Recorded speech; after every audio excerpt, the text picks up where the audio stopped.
Nombreuses sont les promesses faites par les formations politiques à l'approche des échéances électorales, mais sont-elles réellement tenues une fois au pouvoir?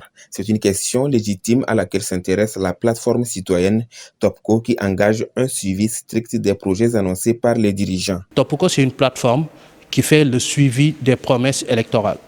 Il s'agit d'une plateforme dont le travail a nécessité plus de 6 mois de travail, qui a permis de regrouper toutes les promesses du président en place pour les regrouper sur une seule plateforme sur laquelle en fait, nous faisons la curation des données au quotidien pour voir où en est-on par rapport aux promesses qui ont été tenues. Nous avions comparé avec Sénégal Vote et là nous poursuivons le travail avec Topco justement pour que le citoyen puisse continuer ce travail de suivi, mais aussi que les autorités, qu'il y ait aussi cet exercice de redevabilité par rapport aux citoyens. Et par rapport aux données, c'est pour permettre justement, et même les commentaires qui sont faits par rapport sous les promesses, c'est des données publics qui sont directement mis sur l'application. Et donc, du coup, à chaque fois, on a les 3 niveaux de satisfaction, à savoir promesses tenues, non tenues ou bien en cours. Donc, sur la plateforme, chacun peut entrer sur la plateforme, voir où en est-on par rapport à toutes ces promesses. Présentée lors d'un atelier de formation en gouvernance locale et participation citoyenne, elle vise à rapprocher des citoyens des autorités. Pour les personnes en situation de handicap, cette initiative est d'une grande utilité. Elle encourage leur inclusion et leur participation à la prise de décision. Parce que c'est une occasion très importante pour nous.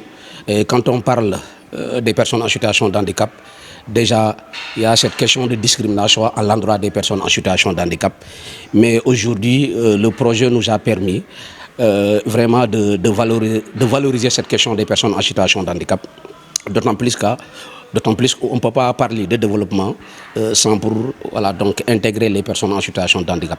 Donc cette question d'inclusion des personnes en situation de handicap sur tous les projets qui concernent aussi l'amélioration des conditions de vie de ces couches vulnérables. Je pense qu'aujourd'hui l'inclusion aussi c'est un aspect aussi important pour permettre à ces personnes handicapées de vivre convenablement dans cette région-là. Au cours des travaux, plusieurs groupes de jeunes ont présenté leurs observations sur les problèmes que rencontrent les populations dans la région de Ziguinchor, notamment ceux liés à l'environnement. Le manque d'espace vert constitue un problème dans la commune de Ziguinchor.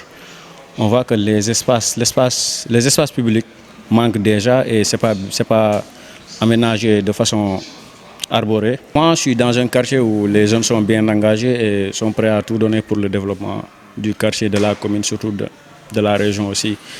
Oui, donc je pense que ce que nous devons faire, c'est de se déplacer, d'aller voir les autorités pour qu'ils nous donnent pour qu'ils nous aident là-dessus.